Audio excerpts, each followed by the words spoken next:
Hey, a triple feature, 3 films up on the screen.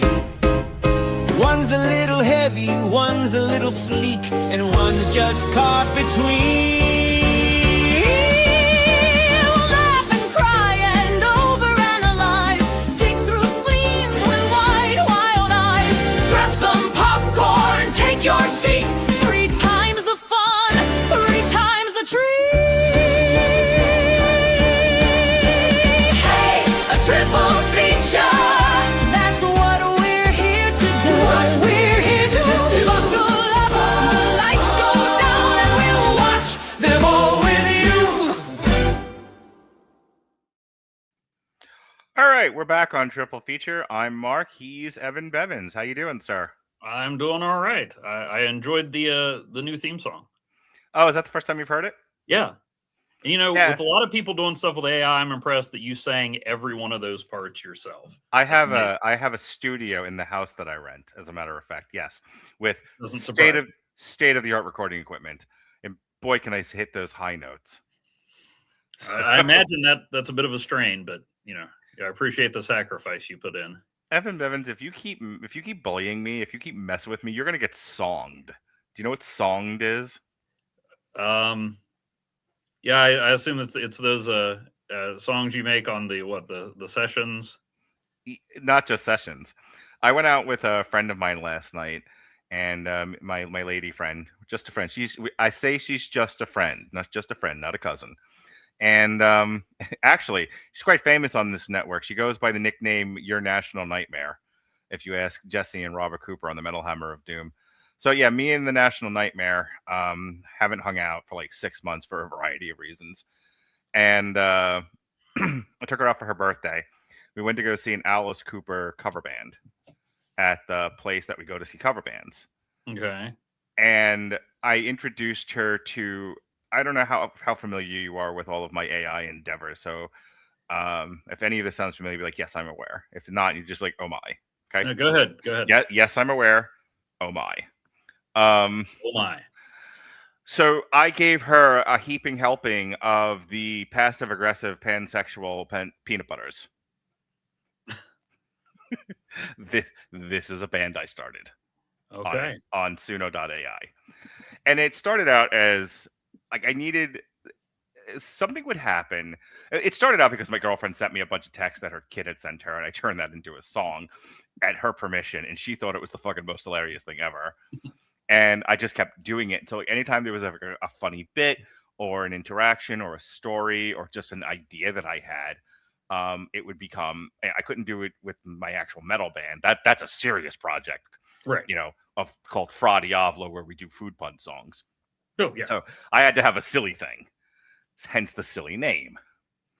So anyway, so I'm in the car with the National Nightmare last night, and she's hearing all of these different pansexual peanut butter songs, and I'm telling her the story that goes along with them. Like, this is when I kept turning my girlfriend down for cardiovascular activity because I was dying, and she would hear none of it. This is the one where the child was sending her text messages about a cat that was bullying her. This is the one where a moving company packed her entire house up, brought it to a house that didn't close, and had to bring it all back and put all the boxes in the garage. Oh, yeah. So, and then it's just like turned into like whatever. Like when we went to go see Flamey Grant, I was so inspired by this drags. I know this is going to really like, you're going to really dig this when I tell you, but I was really inspired by this drag performer who performed in a church, and and criticized criticized Christianity from the pulpit in her music. Yeah, sure. You and my son both agreed she probably shouldn't have done that. But either way, I was so inspired by this, I basically did like an AI copy of her and did my own version of it. Like this song was inspired by, her name is Flamey Grant, by the way. In case she comes to West Virginia and you would like to take your daughters. I appreciate the heads up. You're welcome. That's what I'm here for.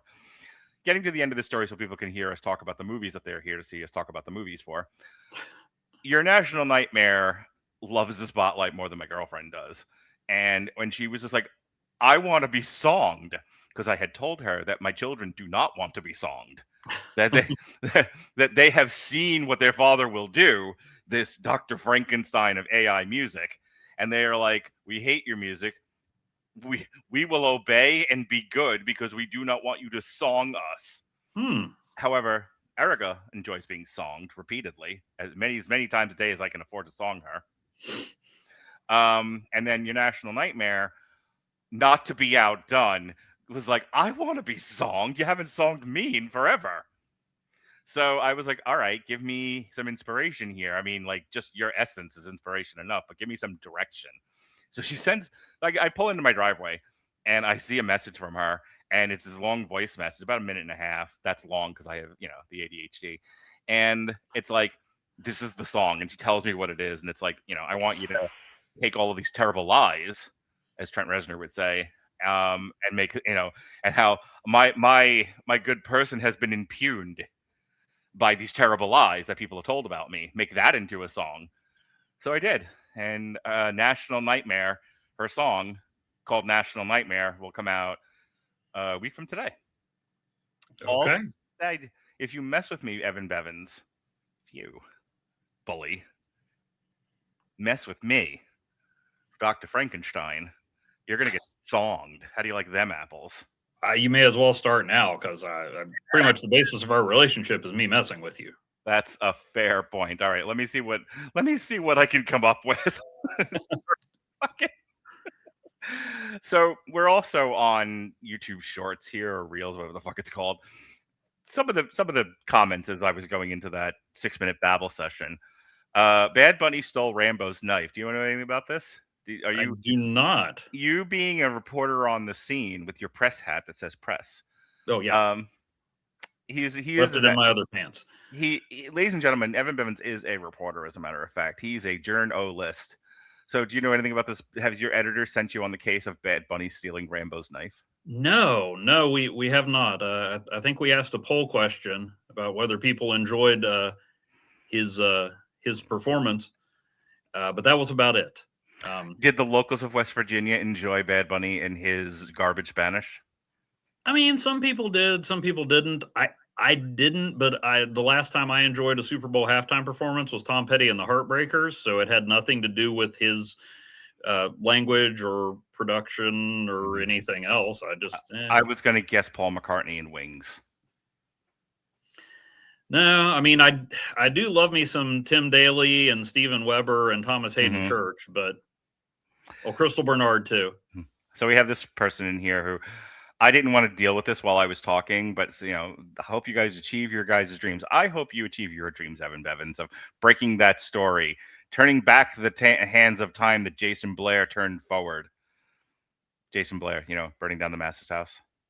Do you know it? No. New York Times reporter, made up a bunch of stuff, wrote a book, and then wrote a book about it. Yeah. It's like my favorite journalism loses faith story ever. Yeah. I don't make stuff up for the newspaper. That's good. You have integrity, Evan Bevins. Maybe that's how I'll song you. Evan Bevins is the integrity man. It's just you like this big eye. I try. Hey, Evan, would you like to talk about movies now? I would like to talk about movies, although I'm going to be honest, I thought today was the Robert Townsend triple feature, so I'm going to be winging it a little. He lies, ladies and gentlemen. Yeah. He lies. He does this to raise my blood pressure. Integrity. It's not a lie if it's for comedy. Alrighty, we're talking comic book adjacent movies. That's why we're doing a triple feature and not our usual comic stripped. So on this triple feature, we're looking at 3 comic adjacent films, projects either adapted from graphic novels or conceived in that visual language. Oblivion, SnowPiercer, and The Fountain, each exploring memory, identity, and survival inside closed systems. Oblivion, directed by, he's doing a Star Wars, Mr. Top Gun Maverick, Joseph Kosinski, and based on his unpublished graphic novel, follows Jack Harper, a drone repair technician stationed on a post-apocalyptic Earth after a war with the alien Scavs. This is played by Tom Cruise, by the way. As he services automated defense machines from a sleek sky tower, he begins recovering fragmented memories that contradict the official narrative. A crash survivor and a band of human rebels force him to confront the truth. He's a clone sustaining an AI-controlled occupation. Snowpiercer, directed by Bong Joon-ho, who really likes gray in his movies, and adapted from the French graphic novel Transperceneige, is set aboard a perpetually moving train carrying the last survivors of a climate catastrophe. The rigid class hierarchy places the poor in the tail and the elites in the front. Curtis leads a violent revolt through each car, exposing the brutal mechanics of engineered inequality. And finally, The Fountain, directed by everyone's depression-inducing director, Darren Aronofsky, interweaves three timelines: 16th century conquistador, modern scientist, and a far future space traveler, linked by a man's obsession with conquering death and saving the woman he loves, because aren't we all? The film blends mysticism and science fiction in a meditation on mortality and acceptance. Are any of these first passes for you, or have you seen them all prior to wanting to do I this had not one? seen The Fountain. Okay. I saw Oblivion, thought I remembered a lot about it, realized I hadn't. Saw Snowpiercer, realized I had probably blocked out a lot of it.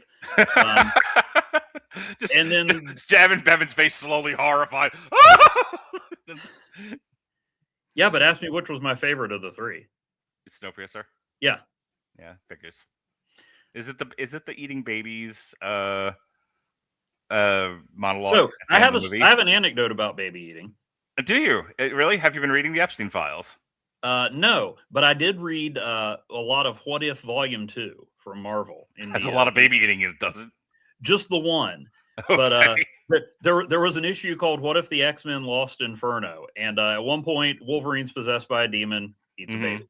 Mostly off panel, thankfully. Sure. But I mean, I read those comics a lot, and one day I just get, and now you know me, I'm a comic collector. I got them bagged and boarded, even the ones that aren't worth anything. One day I got so mad I just ripped that comic in half and threw it in the trash. Wow, I can't imagine you having anger as an emotion.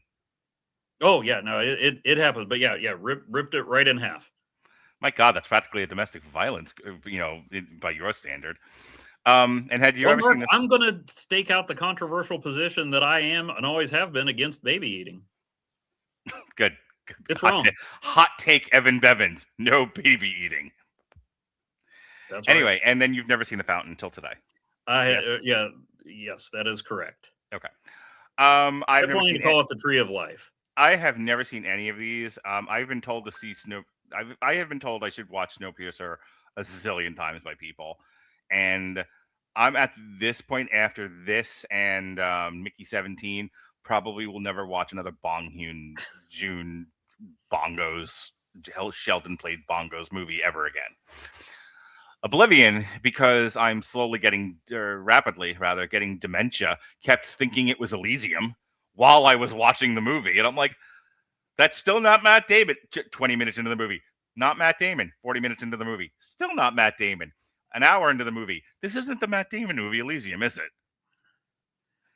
No, I mean, all I know is if it involves Matt Damon and space travel, watch out. Nothing. That's okay. And I made this, and I kept doing that with The Fountain too. I'm just like, so this is Fountainhead, Ayn Rand? Nope, this is just The Fountain. So this is Fountainhead, right? Nope, this is me. This is my internal struggle. Yeah. When I'm not stalking people. Let's see. I'm trying to make a Fountainhead joke, and I just can't. Don't force it, baby. I can't get it. It either comes naturally or it doesn't come at all. So I'll just make like Atlas and shrug it off. Sounds like a... Well done. Hang on. Hang on. Hold everything.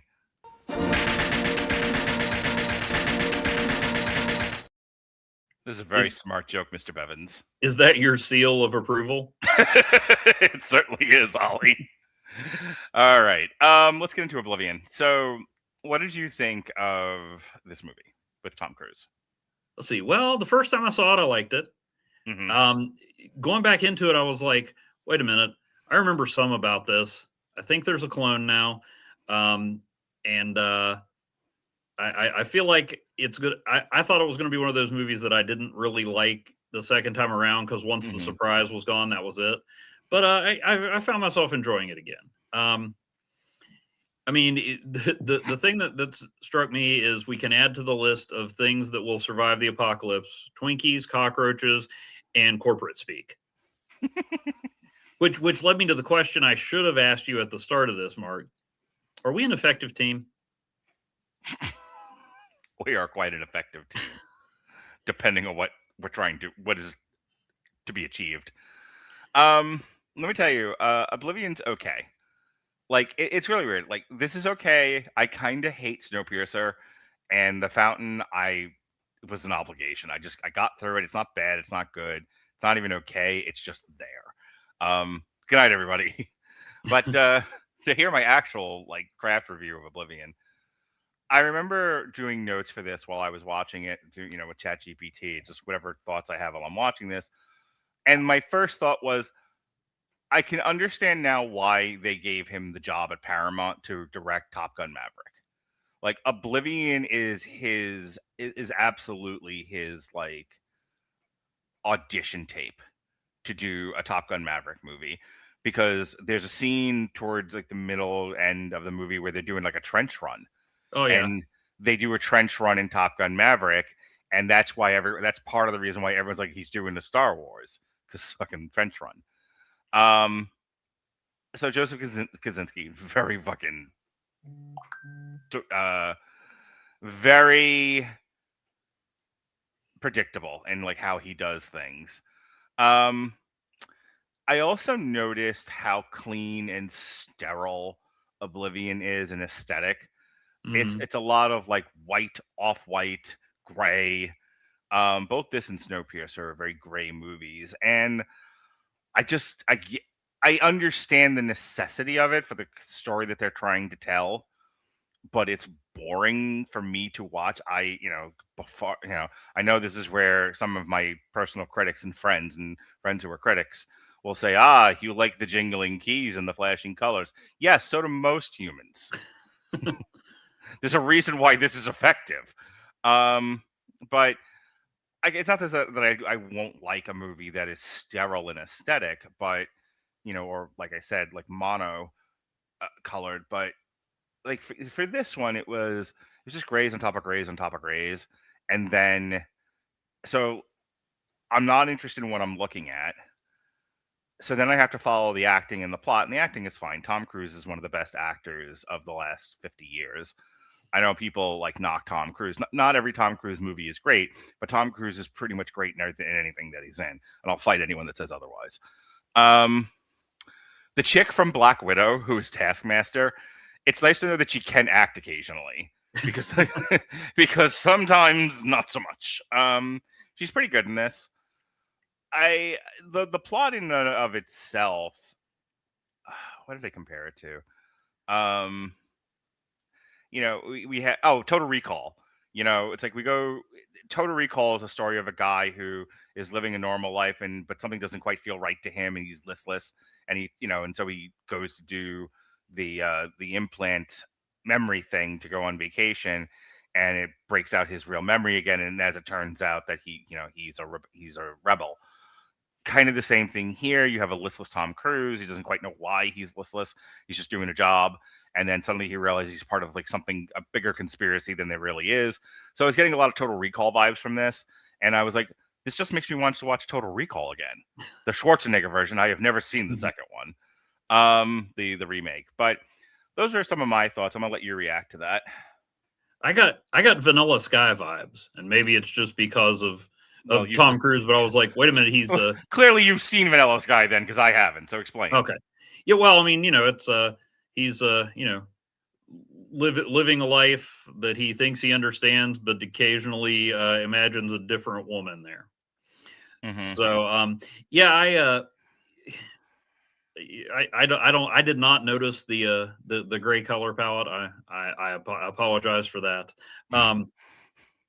But yeah, I was just looking at it. Like I said, I was looking at it from the perspective of, am I going to be surprised? Am I going to be interested in it this time around? Because like I knew most of what wasn't real, and I'm like, well, I know Morgan Freeman's in it, and I know he's not an alien. Then I watched the trailer, and I'm like, oh, I knew all of that going in. So can't really complain about that. I mean, sometimes there's movies where once the twist is revealed, if you go back and watch it, that's it. The surprise was all it had. Right. And this one, I didn't think had that. I mean, I don't know that it's a, deep affecting examination of the human condition, but, I'm sitting there thinking like, okay, well, how much of us is memory and how much of us is actually, what we did and what we experienced. And things like that. And yeah, I said that really, really eloquently. It's also a little disheartening. You know, we have all these apocalyptic fantasies, and there are some people out there who are like, you know, if the world went to crap, I'd be in good shape. I've got all my supplies in the basement. I would rule. And it's a little disappointing. Like, everybody on Earth's dead, but you still have a job where corporate gives you platitudes and tells you to do stuff whether you understand it or not. So that's almost scarier than the you know, there's no humanity left on the planet. but you're still a corporate drone fixing corporate drones. So, but I did. Whoever is bothering you to fuck off, please. You're in the middle of a show. Okay, my bad. Let me see if I can turn off my my notifications. This is our time, Evan. Okay. Sorry I've about advertised that. the show all week as I'm spending Valentine's Day with my real sweetie, Evan Bevins. Oh wow, I missed that. I feel so special. You should. I might do taxes. My after girlfriend left the house because she didn't want to interfere with our time. that. Oh well, that's thoughtful. It didn't have anybody to leave the house, but the cats are staying If you're away. willing to wait, I can send her to West Virginia to go buy you lunch as well. Oh wow, okay. You could just Venmo me. I mean, I hate for you to All right. no offense to her. I just hate for you to spend money for the gas and everything. Sure. But anyway, okay. So I got sidetracked on small details. For instance, I found myself thinking way too much about why was Vika so dressed up to just talk to her husband or boyfriend on the phone and Zoom with their manager. I got one for you. Why this far in the future do Southern accents exist? Hey, Tom Cruise, I'm Melissa Leo doing a really bad Southern impression. Well, that's because the aliens copied it from Sally at Mission Control. Oh, okay. Back when we still had a South? Yes. Okay. Correct. It also bothered me that he was talking about the last football game played and that it was in May. Unless it was the United Football League, which I guess it was. Maybe it was the XFL. Who knows? Yeah, there you go. And the aliens saw "He Hate Me" on the back of the guy's jersey and were like, "Nope, take him out. We're done." No, I actually have no problem with "He Hate Me." The XFL lost me when Stone Cold Steve Austin called out Paul Tagliabue during the first game. It's like, you had me at football when I couldn't otherwise watch football. Stop trying to convince me it's better. That's got a new name now, doesn't it? It's like that's the UFL. The Rock brought it back and then they combined it with the USFL. So it's just the UFL, United Football League. It is that is the United Football League. Okay, got it. So anyway, so I mean, overall, I enjoyed it, even though I knew most of what the mystery was. Like I said, it didn't make me recontemplate the facets of human existence, but it was kind of interesting thinking about, like, okay, well, so is it really him if he has all the memories coming back, but we know he's a clone? Because at the end, when Jack 52 comes in and he's like, "Oh yeah, I'm a dad now," and I'm like, but you're not really. So it also. No, never mind. Well, yeah, I was wondering. I'm like, wait, so one interlude with Olga Kurylenko, and he, continues the species, but he'd been living on repeat with Vika for all that time. So then I said, well, maybe the aliens made him sterile. Then I'm like, but why just him? And then I realized that has nothing to do with the story at all. And Mark's face is going to glaze over, kind of like it is right now, if I talk about that on the show. I don't know. I found it interesting. It's the kind of movie like I'd put on in the background or whatever. Like, it's not the best post-apocalyptic mystery, but I didn't really have a lot of complaints. Yeah, I mean, this triple feature was me going through the list of comic books and seeing that these don't really have, like, or in the case of Snowpiercer, it's a French one, which we're not going to read because neither one of us speak French, but and I don't know if there's an English translation. It wasn't worth trying to do it for our trial. Oui. Sacre bleu. Okay, okay, Frenchie. But yeah, we kind of threw these together because they're all three comic book adjacent. I think what I had read was Joseph Kosinski basically partnered with Radical Comics and had and started working on the comic, and when he had just enough to do a pitch, he ran to whatever studio he brought this to, and it was his pitch kit, and the comic book never came out. Well, I actually did look that up. I did some research. Well, Radical is also the same company that brought us Hercules, the Thracian Wars that we talked about a while back. Yep. Which, I mean, their basic idea was we'll develop comics until somebody makes them into a movie. And so they were talking with him about it. And they started, let's see, he and Radical began developing his Oblivion story as a sort of hybrid graphic novel. The finished product is a 30,000-word novella by Arvid Nelson with widescreen paintings by Andre Wallen that resembles high-end concept art. This is from an article, let me give credit where credit is due, from Publishers Weekly. And then they put an ash can together at a comic convention, and there was so much interest in it that they went ahead and sold the rights, and they were like, well, we don't need to bother with the comic. We've got the movie. Now, they were planning to release a graphic novel. I did not check to see if they actually did, but they were planning to release it after the movie came out. No. If there had been, we'd have talked about it. Oh, well, good point. But yeah, so that was the plan, is they kind of developed it like that. And then my impression was, once they found out they could get the movie without the comic book as a middleman, they were like, hey, let's just go from there. Fuck these people. So this was made on a budget of $120 million. It made $287 million. So pretty fairly profitable. In North America, the film earned $37.1 million on its opening weekend, $5.5 million from IMAX screenings, 323 theaters, making it Cruise's best North American opening after Top Gun Maverick, Mission Impossible film series, and The War of the Worlds. The film closed June 27th, 2013. It's almost in the top 10. Yep. Oblivion grossed $89.1 million in the US. Yada. It's got a 53% on Rotten Tomatoes, which I'm not surprised by. And that's pretty much it as far as there's not really any kind of legacy here or anything else of note, or it did not win any awards near as I can tell. Joseph Kosinski will go on to do bigger and better things, such as he will go on to do Top Gun Maverick, Spiderhead.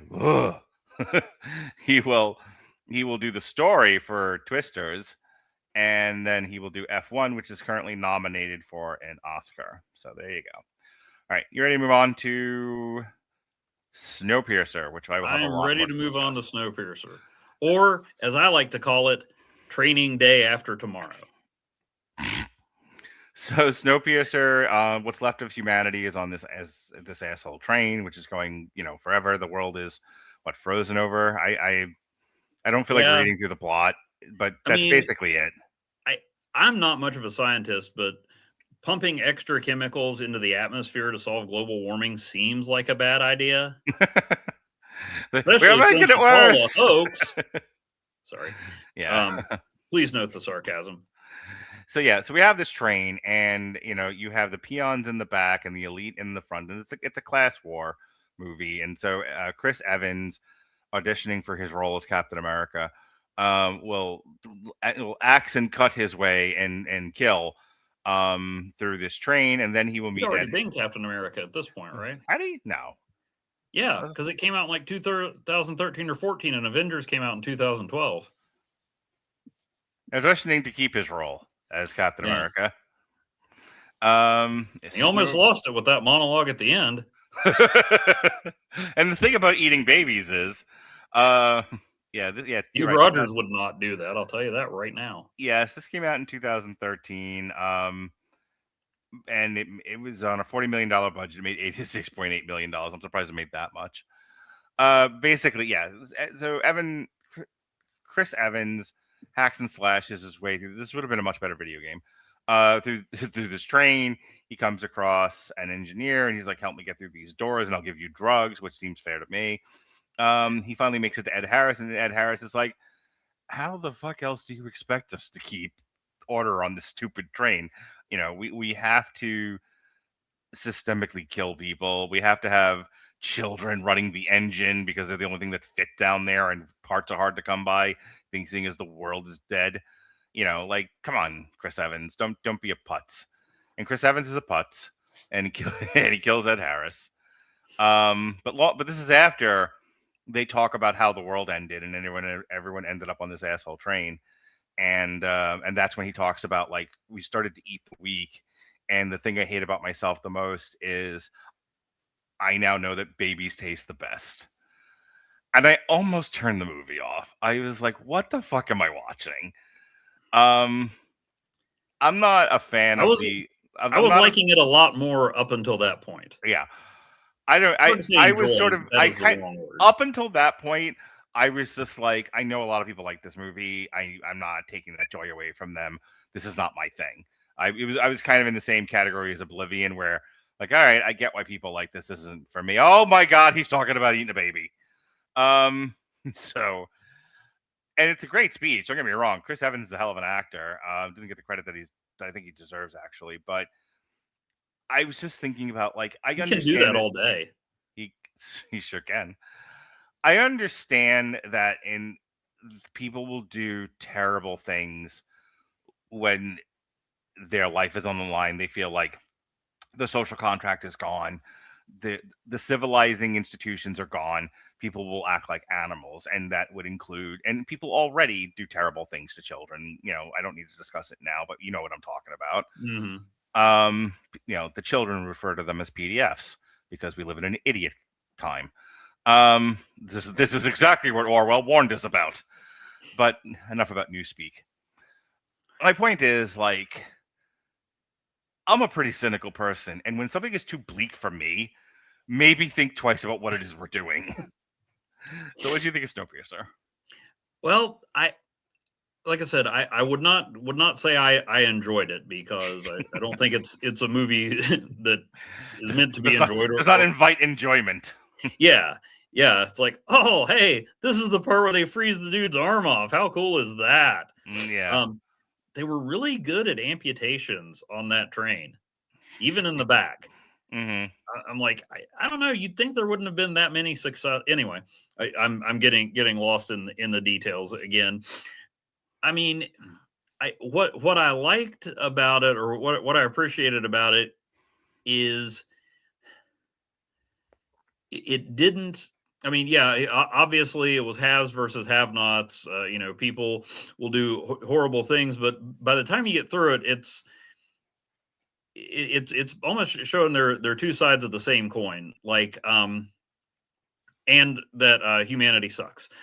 Like, you know, yeah, there are all these rich people, and Ed Harris and Effie Trinket, I mean Tilda Swinton, were you know, explaining that they have to have these systems in order to survive, and obviously a lot of that's BS. But you know, I think some of them actually believed that, and that they had to make these sacrifices to survive. And then you get into the spot like where Edgar, Jamie Bell, the kid that looked up to Curtis, you know, Curtis has a choice between saving him or continuing the revolution, and he's like, well, I got to continue the revolution. And so the kid dies. Right.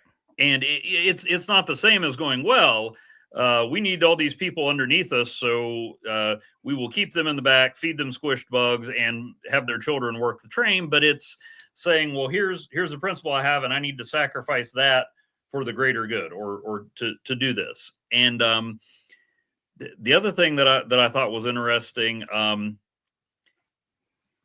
not that I necessarily agreed with all this, but Nam, or however you say his name, that was the security expert that they were, you know, bribing with drugs to open all the gates. He's not having any of it. I mean, he thinks less of the people, at the end of the train, but he's looking outside the train the whole time. He and his daughter, they're doing what they have to do to achieve their goal. They're not getting caught up in the class wars or the justifications or anything. And he's the guy that notices, hey, it's warming up out there. And whereas everybody else is, I don't know that he has morals, but he didn't compromise on his goal. Mm-hmm. He's looking outside. He's not playing the game. He's just doing what he has to do to get enough of his drugs to blow open the train and that kind of thing. So I would in that circumstance, I would totally be that guy. I'd be like, man, just get me high and I will do whatever you need. But it wasn't just about getting high, because they were explosive drugs. That's right. So I mean, I only the best kind. Yeah. And I mean, I liked things like when I thought it did a good job of, even though there is some exposition at the beginning, like they just gave you enough that you needed to know. Like they didn't explain everything to death. I still don't know why they disemboweled that fish. Yeah. I mean, not that was a positive, but like the part where they're fighting in the train car, where all the guys have the axes and stuff. And then they realize they're passing the bridge that marks the start of a new year, and they all just kind of hold on. And then people are saying Happy New Year and stuff. It's like as cutthroat and against each other as these people were for a minute there, they were all in it together, and they were all having to deal with the same thing, which maybe says something about people. And so I found a lot of that interesting. I may have nightmares about Allison Pill. Totally forgot the teacher. But yeah, I mean, I thought I was telling a good story, and even that speech, which, like you said, well acted, horrible to listen to, unspeakably bleak. I'm like, but what were they supposed to do? I mean, they went to the logical extremes. I didn't like it. I'm not going to be like Ed Harris's fucking line about like, the poor are great because they'll keep having babies. And all I can think about is today about how like we can't convince the youth to have babies, no matter how much money we throw at them or anything else. As a matter of fact, every reaction to anything, putting pressure on them to have babies, they scream Handmaid's Tale. So but they're not locked in a train with nothing else to do except bargain over a ball made of tape. Yeah, I hear you, and I'm willing to accept that this happened. It's just hilarious to me that we're not trapped on a train, and we've hit this place of no one wants to have kids. Like there's population decreases happening all over the world, even in China, where there's where all the people live, because more and more young people don't want to have kids. So the replacement's falling well below where it should be. I'm not going to say anything further than that. Refer to my TikTok for my thoughts on this. I did not know there was going to be math in today's discussion. I'm sorry.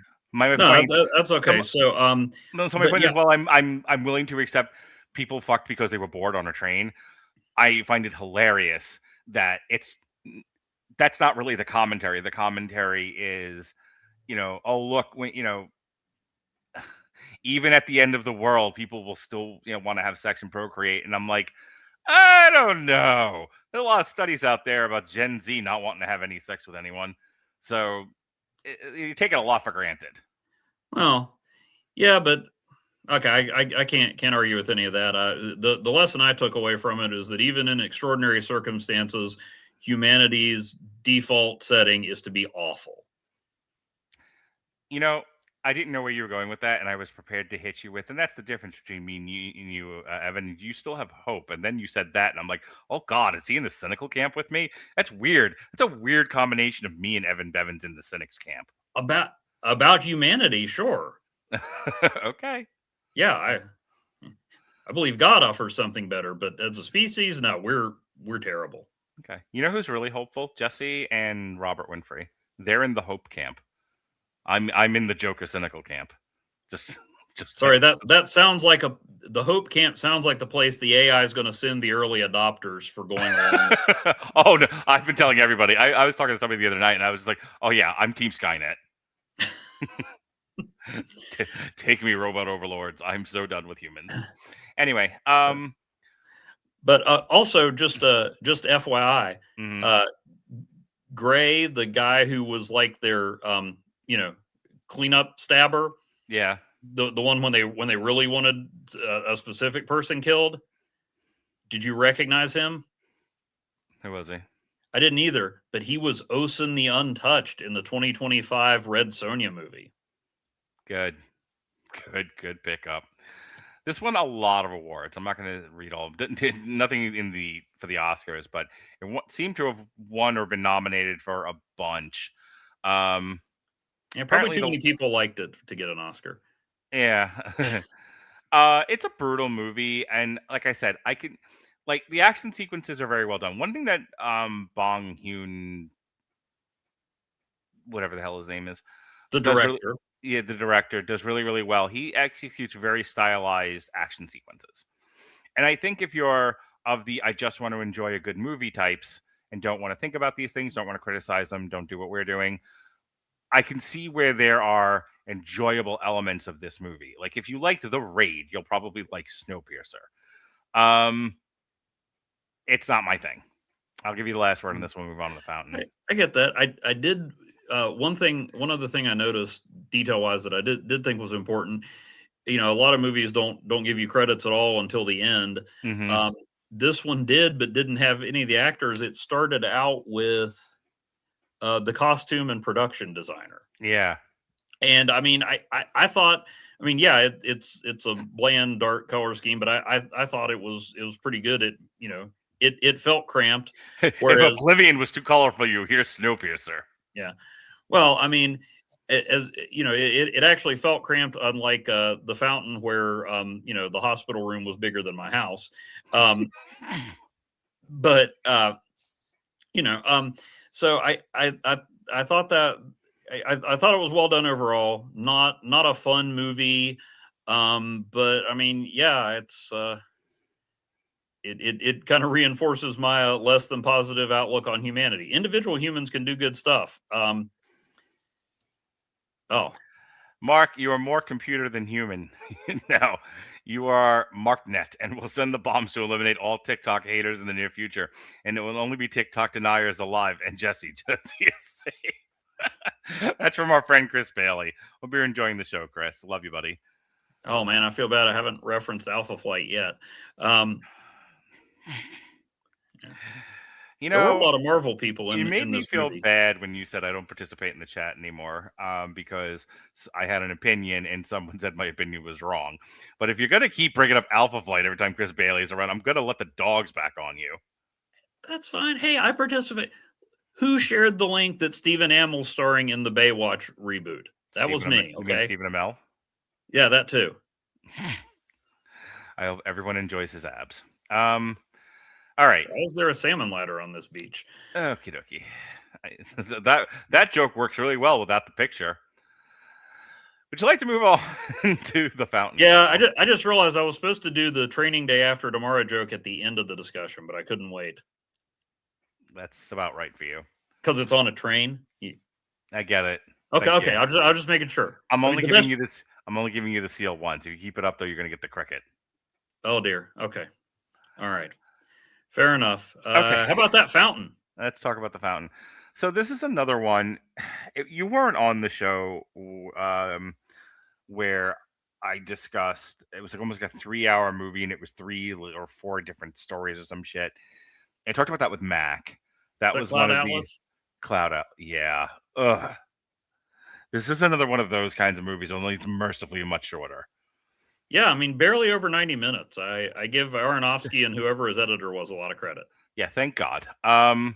So Hugh Jackman's trying to Rachel Weisz is dying, and he's trying to cure Rachel Weisz. And then we go back in time to see him as a conquistador, and we go forward in time, and he's a time traveler or a space traveler. Voldemort. Yeah, and this is all connected in some strange metaphysical way. But most of the movie is Hugh Jackman working as a doctor trying to find a cure for Rachel Weisz, and Rachel Weisz is hippy dippy. We should all love people the way men love women in these movies. They love them with all their heart. There is nothing more important to the world than the woman that they are trying to save. I wish humans acted this way. The world would be a much better place. See Snowpiercer. That's why I bring you back, Evan. You legitimately tickle me. So your thoughts. So those are my first thoughts on The Fountain. What are your thoughts? Well, I mean, I enjoyed Hugh Jackman and Rachel Weisz. Honestly, I'm not an Aronofsky scholar like you and Jesse, but Sorry. I mean, up until this point, I thought Stealing Home was the most upbeat Aronofsky movie I'd seen. I don't know if this is upbeat, but it's, dare I say, hopeful eventually. I was confused following it, and like I was saying before we went on, I started watching it after working late, and it was not happening.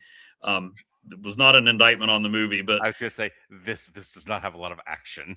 Well, the other thing is, like, if you're fully 100% paying attention to it and locked in, it's still like 40 minutes before you have an idea of what's actually going on. Yeah, I'm having a hard time with these multi-tiered movies where it's 3 movies taking place. It's 3 short films taking place at the same time. Yeah. But what I did like about it, I mean, there's still stuff that confuses me. Like, I don't know where his wedding ring went. Because I had at one point I had pretty much determined the Conquistador stuff was her book. The experiment and brain tumor stuff was real life, and him floating around hairless was the afterlife. So I didn't understand the part with the ring. But I mean, the idea that he is fighting so hard to stop death that he misses out on life, that he misses out on spending time with his wife while she's there, that was pretty effective to me. Yeah. Honestly, like, if they had just made, instead of doing the other 2 elements of this, if they had just done that story between, here we have a man very dedicated to his work. Here we have his hippy dippy wife who, walks barefoot in the rain. And he's like, oh, hippy dippy wife who walks barefoot in the rain, you should not walk barefoot in the rain. They're like, I will, though, because life is short and I'm dumb, and this is the way we should enjoy things. That's because she was losing her ability to feel heat and cold. Don't ruin my jokes. So, and then there's Hugh Jackman is like, oh, I ruined mine. I may as well share. Like, I am a busy businessman, and I am a scientist and a doctor, and the rest of the red hot tabletop clockers, and I think we should be serious people. And they run around and and they pinch each other. That's a much better movie than, like, oh no, she's dying and I can't stop it. And I'm like banging on her like an orangutan, like, come back to me, Rachel Weisz. And then she dies and he's heartbroken. Like, I would rather see that movie than what the other 2 elements of this gave me. Like, let's spend more time with this couple. Why does he love her so much? Because they don't spend enough time. The intense love that he has for her matched with the intense fucking hatred of everybody else around him who he thinks is stopping him from saving his wife. Like, this is what Lucas was going for with Anakin and Padme. It's what it should have looked like instead of the mess we got in Revenge of the Sith. Like, this guy is like, I am going to find the cure for death. Like, I love this line. Death is disease, and diseases have cures. I'm going to find the cure for death, which comes from a very real place. There are actual people who think that way. There is still a lot of science out there dedicated to the idea of we can cure death. Whether it's through, downloading minds into machines or just, getting to a place where we're not treating diseases, but we're curing them. I mean, nobody thought, Dennis Leary was very famous for saying there's no cure for cancer, did an album and everything. And then lo and behold, we have cures for cancer now, to one degree or another. So I'm interested in those ideas. I'm interested in Hugh Jackman's character. I really wish I got more of the relationship between him and Rachel Weisz. I wish I got more of her losing her senses and what that's like, We get that in Novocaine, what it's like to not feel things and how it affects people. It's the whole fucking movie outside of the action sequences. More of that. And then you have a full meaty movie about this intense love affair between the Dip and the Doc, and when she dies, I'm willing to go there with Darren Aronofsky and be like, I'm sad now, once again, because it's a Darren Aronofsky movie, and that's his whole purpose in life. He is the god of sadness. I would be willing to go there with him, but because we're distracting with the Conquistador thing, or we're distracting with fucking Hugh Jackman hugging a tree and then turning it into grass, like like Reese Witherspoon turning it into romaine lettuce. Why are we doing this? Why do people keep turning into shrubbery? So At those that are my point, you thoughts just on say the fountain, "Neh." sir. What was that? I said at that point you just say "Neh." Yes. Shrubbery. With Okay. the herring. Your thoughts on the fountain, sir, as we start to close up, because my girlfriend would really like it if I came and eat lunch. Okay. Yeah, I liked it more than I thought it would. I didn't remember what it was supposed to be about, but I was kind of skeptical because I was immediately getting Cloud Atlas vibes. I mean, I didn't think Cloud Atlas was bad. I don't know. It's 3 hours and there's 87 plot lines. Yeah, it's no end game, but so let me see. I mean, I did like, that theme you talked about how he's so desperate to stop death, and then part of the point they were trying to make, I think, was that but death is a part of life. Now I'm not sure that I buy, well, if I die and I'm in the ground and a tree grows there and a bird eats it, I'm part of everything. But it's interesting to think about. Let me see where. Yeah, there were some things that I'm glad they didn't explain everything, but there was some stuff that still. So she was writing about the tree of life. I assume it was the fountain of youth that where the title comes from, and somehow they had some bark like that in the lab that healed the monkey, and all that. But yeah, I got the emotion of the story, as long as I didn't try to figure out what was going on in space. I think it was okay. Eventually, I was like, oh, okay, she's the tree. I don't know a lot about the casting process, but I imagine that this one, when they were auditioning for the lead actress, it was less send us your headshots and more please give us close-ups of your neck hair. This is going to be very important. By the way, how hot and steamy, and no pun intended, was the bit where let us compare men getting in the bathtubs with full clothing on, Man of Steel to the fountain, because it's the same fucking movie. It is the same shot. I honestly forgot about that.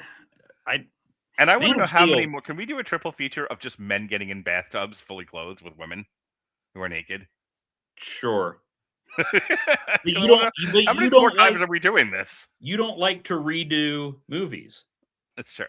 I'm not doing Man of Steel again. If we've already taken Man of Steel and the Fountain off the board, where's the other 3? I'm gonna ask ChatGPT. I'm like, can you find me 3 movies where a fully clothed man is hot and steamy and sexual with his woman, and he's so like out of control with lust that he must get in the bathtub with her and not take off a stitch of clothing, not his wallet, not his watch, nothing. He's just like, I must have you now, yeah, in the bathtub.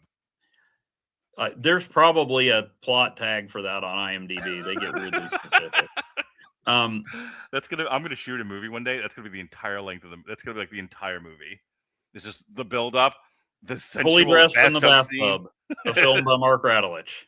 What are we calling this? Fully Dressed in the Bathtub. Yes. I don't know. It's not as good a title as Training Day After Tomorrow.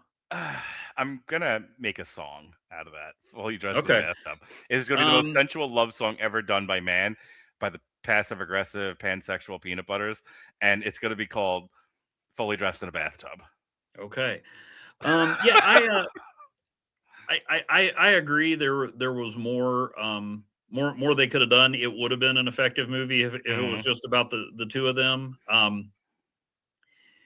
We didn't talk about the comic book aspect of it. Yeah, go ahead. You take that. You tag in, and then we'll start to close out. So it was based on Aronofsky's original script, so it didn't start as a comic book. It was adapted into a comic book. And yeah, it was illustrated by Kent Williams, published in 2005 by Vertigo Comics of Oh, DC this comic fame. actually. See, okay, maybe that, and maybe that's why I kept it in the list here, because it wasn't a published comic that got adapted into a movie. It started out, I think, as a script that was meant to be a comic, became a movie first, and then the comic book was based on the movie. I will I will read you this this quote from an IGN review of it. Hillary Goldstein called the comic a must-have, concluding Aronofsky has succeeded, at least in one medium, of providing an incredible journey of love and loss across the centuries. I think it'd be worth it to read the comic book just to see how it differs from the movie at all. Yeah, yeah. I mean it made me feel what it was supposed to make me feel. It made me think about what I was supposed to think about. It's not one that I'm going to be, guys, you have got to see The Fountain. Yeah. Okay. Actually, that's the other thing. What I was thinking about during the bathtub scene was, oh my gosh, that's going to ruin the floor. That is going to be, thank goodness he's a doctor. That is going to be such a pain to repair. The fucking sad part is I was thinking the same thing. It's like, oh, that's going to cause damage. Yeah. Get a hold of yourself, man. You have to retile that floor. What about the mold? What about the mold? And that's what these podcasts show, Mark. As different as we are, we found that we have so much in common. Yeah, like we kind of like the passengers on the train in Snowpiercer. Yes, sir. Yes, sir. Because babies do taste the best. Just ask anyone in the Epstein files. Well, folks, the second Epstein file joke is our signal that we are done here, as Evan hangs his head in shame. So, but the Dow's over 50,000. Thank you, Pam. By the way, best performance of anything I've seen, and best fictional performance of anything I've seen in months. Pam Bondi, congressional hearing. Oh my God, I've never seen anything quite as good. But we are going to attempt to see something quite as good next 2 weeks. On the 28th, we will be back on. We'll be doing another triple feature, and this will be the last of our Black History Month shows. And Jason, it was like, what? It's not me. It's not what we're doing. No, Evan Bevins gets to close out Black History Month. We're going to look at Robert Townsend, director extraordinaire. We're going to look at Hollywood Shuffle, the movie that broke him into the mainstream. Then Meteor Man, which I guess was somehow based on a comic book some way. No, Meteor Man was a movie, then a comic. Right. And then that's what I meant to say. And then the 5 Heartbeats instead of BAP. So we'll have to do an on trial for BAP one day. You'll be the only one. I was just thinking, I was like, hey, maybe that would mix it up more. I mean, peek behind the curtain. I was like, Mark, we should do something with Meteor Man. And he says, we're going to have to talk about 2 other movies that have more art and societal issues. Fine. Yeah, I'm a slave to format. So that's going on there. Really quick. Monday we had a lot of triple features in the last little bit. Robert and I reviewed The Rip, The Wrecking Crew, and Roofman, which is basically 3 Damn You Hollywoods condensed into one show. Alexis and I talked about The Muppet Show 2026. I was on the Miguel Connor podcast on Wednesday. Thursday, Black History Month continued as we looked at some old hip-hop movies, Jason and I. Crush Groove, Beat Street, and Disorderlies. Tomorrow, the Metal Hammer of Doom is back. We're going to look at my AI slop record, Recipes for the Damned, Fra Diavolo. It's going to be fantastic. I could talk forever about that stuff. Damn You Hollywood, we're talking Crime 101. Tuesday, Alexis is reviewing Fallout Season 2. Wednesday, I will be reviewing Sports Night Season 2. I have to start watching that with Jesse and Gavin. And then I love Sports Night. I need to go back and listen to your Season 1. Yeah, we were mostly complimentary. And then finally, Jason Teasley and I will be talking some modern Black cinema, The Book of Clarence, The American Society of Magical Negroes, and They Clone Tyrone. Evan Bevins, show us where you pissed from, baby doll. I never know how to react to that. You'd think I would expect it by now. I don't know why you just don't ignore me like everybody else does and just do your plugs. So, if you like my ideas but hate the sound of my voice, you can go to *51.blogspot.com. Today, in honor of Valentine's Day, I stepped out of my comfort zone and wrote about a superhero. It's a direct-to-video movie called Valentine. If you ever want to put that in a triple feature, Mark, it's an Indonesian action film that is not good, but is way better than I expected. Well, good sell job there, Evan. Keep going. Look, 25 years ago, when I was just renting the Captain America with J.D. Salinger's kid and Return of Swamp Thing over and over, I would have loved this movie. Okay.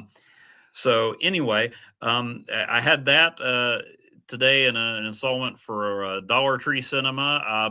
You can also find me writing about weird comic book stuff and offbeat movies there. With our pal and AI ambassador Jesse Starcher, I do Snap material on a monthly basis about the mobile card game Marvel Snap. Jesse has me on a few other shows there, and also monthly over on the Magazines and Monsters podcast. Billy D, Ed Moore, and I are working our way through Marvel Fanfare, which awesome. has Spider-Man fighting dinosaurs and a Daredevil Christmas story in the first issue alone. All right, Evan. Always fun to talk to you. My lunch is waiting on me, and more importantly, so is my girlfriend. So, for Evan Bevins, I'm going to go eat a gyro. Be well, be safe, and behave.